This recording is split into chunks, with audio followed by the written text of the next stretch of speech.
Turning now to Ashland, where we've been following the city's emergency shelter located at 2200 Ashland Street. Right now, we're taking a live look out at Ashland as construction on the shelter continues. We have been tracking the shelter shift from emergency housing to a severe weather shelter, the effort to bring the building up to code, and the search for an organization to operate it. Thanks for joining us for Newswatch 12 at 5. I'm Oscar Rodriguez. And I'm Samantha Cadera. Just last week, the City Council approved management for the shelter, setting an opening date just in time for the winter. Newswatch 12's Grace Ritz has the latest developments.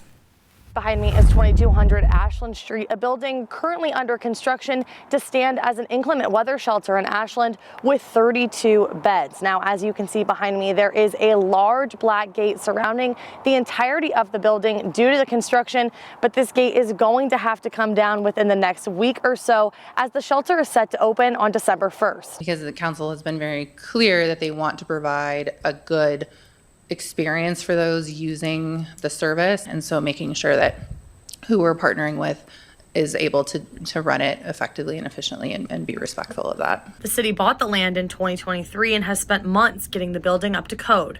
With construction finishing this month, the council has tapped OHRA to run the shelter, the same group that oversees the city's designated camping area. So with our idea with the winter shelter is to come in and prioritize the people on the nightline.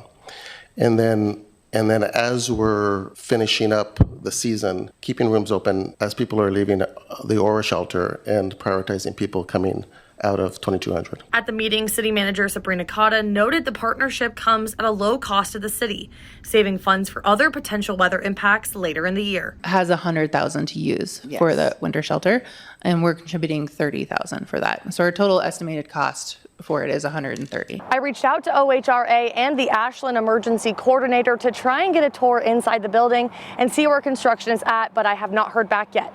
A closer look at the shelter and its details can be found on our website. Reporting in Ashland, I'm Grace Ritz. We're continuing to track changes in Medford's leadership as the city announced an interim city manager. John Weil, who has previously served as Medford's Public Works Director, will begin as interim city manager tomorrow.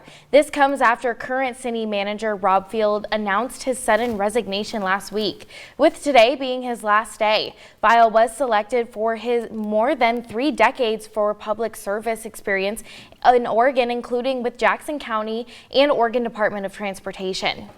As outdoor recreation returns to pre-COVID levels, Josephine County Parks is raising fees for both parks and campgrounds next year.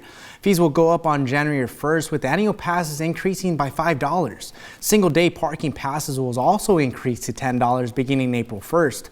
And county leaders say the increase is due to inflation and a surge in outdoor recreation after the pandemic. Park visitors can still purchase an annual parking pass at 2025 prices until December 31st. But let's head over to Storm Tracker 12 Chief Meteorologist Matt Hoffman. Matt, we're only a few days away from Thanksgiving. What can people expect for the weather as they're hitting the road? Well, it should be pretty quiet, so not much of a travel concern locally here in Southern Oregon and Northern California. But if you're traveling north, there will be some rain and mountain snow that'll impact northern parts of Oregon and then on into Washington State. Out there now, beautiful sunsets across Southern Oregon and Northern California. Temperatures starting to drop back a bit. We're at 49 degrees in Medford. It's 40 in Klamath Falls, 39 in Lakeview. We're at 43 in Mount Shasta and 51 degrees in Brookings. It will be a colder night tonight. We'll see a bit less cloud cover, but there will be some passing clouds, mostly clear to partly cloudy skies for most of the region tonight. We will look for some areas of low clouds and fog to develop in our west side valleys, including in the Rogue Valley. Here's the storm system that will bring most of the precipitation to our north as we go through the next couple of days, but locally we do expect to stay dry. Some fog forming in Medford and Grants Pass later on tonight. We'll drop down to about 35 degrees in Grants Pass, 32 in Medford, down to 21 degrees in Klamath Falls and 28 in Wairika. Tomorrow, cold in the morning with some areas of valley fog. We'll see some passing clouds, partly to mostly cloudy skies through most of the region, a bit brighter down in Siskiyou County. We do stay dry and temperatures will be fairly seasonal for afternoon highs. Take a look at your travel forecast. forecast. If you're flying tomorrow ahead of Thanksgiving, there will be some foggy conditions in the morning. That should lift as we go through the course of the morning, so hopefully not causing too much of a slowdown for folks getting out of Medford. And then travel forecast for around the region. Seattle, it will turn awfully rainy, but all in all, some pretty good travel weather if you're going to be heading towards San Francisco, Los Angeles, or Denver. Fairly quiet weather conditions expected. We'll take a look at your forecast right through Thanksgiving, what to expect through Southern Oregon and Northern California, and the rest of the holiday weekend coming up in just a bit. Well, Thanksgiving spirit is in full swing at a local restaurant. I went there today as they're prepared to make 1,000 meals to give people in need, and they say this is just the beginning. Restaurant Black Barn is cooking up something special for this Thanksgiving week. Black Barn will be making 1,000 meals and distribute them to local community support groups to give them to people in need. Owner Nathan Trivers said this is the first time Black Barn has done something like this. Lovely to have customers that are able to come buy food, but for every customer that wants to buy food, there's probably 3 human beings out there that are unable to. Helping lead the charge is Chef Amelia Sabaldo. Today, her, some staff, and volunteers help prepare and cook meals, from baking, making gravy, and to even cutting some turkey. I get a lot of joy helping people that don't have anything, and we have the means and the people to help us, so it seems kind of automatic. By doing all of this, Nathan said Black Barn is in the works to become a nonprofit and hoping to provide free meals more often. And it just kind of gave me an epiphany to do something. Not only for Thanksgiving, but in the new year, we want to create a food program that will be able to feed 1,000 to 3,000 meals a week. But all this couldn't have been possible without donations.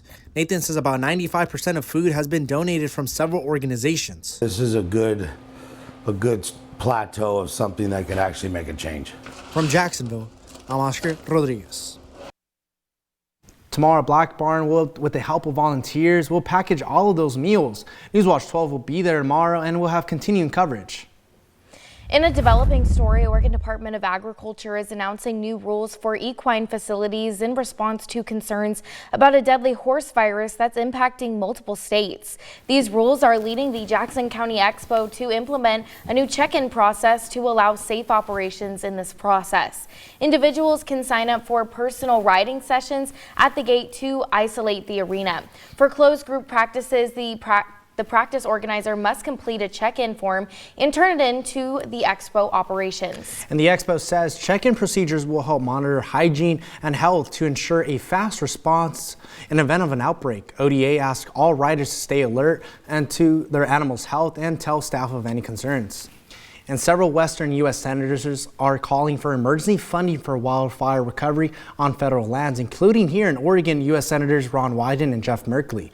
These senators are asking Congress to send additional resources to help national parks, national forests, and BLM lands recover from the fires in 2025. This request was made as damage on federal lands is not covered by FEMA funding, leaving federal land agencies responsible for cleanup and restoration. And nearly 1 million acres of BLM land burned in the West this year, including in Oregon's Columbia River Gorge and California's Joshua Tree National Park. Nearly 3 months after lightning sparked the Moon Complex, a specialized team is now identifying how the fire impacted vegetation, soils, and wildlife. The burn severity report estimates moderate to high hazards in the burn area based on impacts to the soils. The report found erosion and falling trees likely in the event of large amounts of rain, presenting danger to both hiking trails and roads throughout the forest. Several local agencies will work to remove hazardous trees and minimize long-term impacts on the fire and the wildlife who call it home.